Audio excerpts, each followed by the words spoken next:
And why wasn't I even given a notification?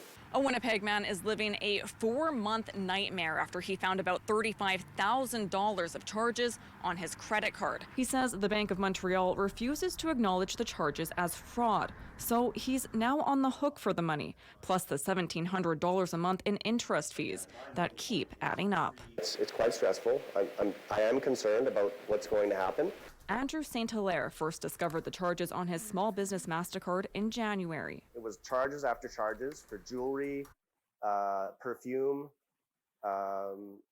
pharmacy stuff, but like big ticket items. And then they'd stop for a steak and dinner somewhere. The charges were made across several countries on different continents. And the balance was $447. And I said, how's that even possible? My credit limit was $23.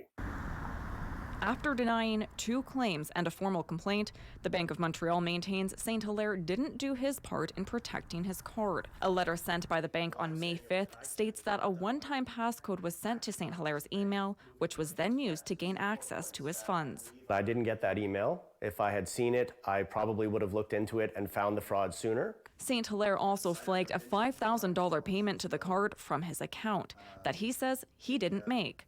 The bank claims that payment came from a device St. Hilaire previously used. Got passwords, virus protection. I don't know how things were compromised. St. Hilaire points to BMO's policy on zero liability and believes he met all criteria for reasonable care. Well, I've never lost the card, and I have the virus protection and the safeguards on my computer, which is what a reasonable person would have. It's not even written down anywhere. I called them first thing Sunday morning. Now, 4 months later, St. Hilaire has exhausted most options. He's filed a police report and a claim with the Canadian Ombudsman for Banking Services and Investments. But there is no promise of a speedy resolution. They've apparently got quite a backlog now, so that could be months. And that means St. Hilaire owes more and more money with each passing day. $1,700 of interest every month still going on. So this could end up being $40,000, $50,000 before we even realize that there's nothing else for me to do except to maybe go to court. In the meantime, his personal plans to move have been put on hold as he watches his credit score plummet.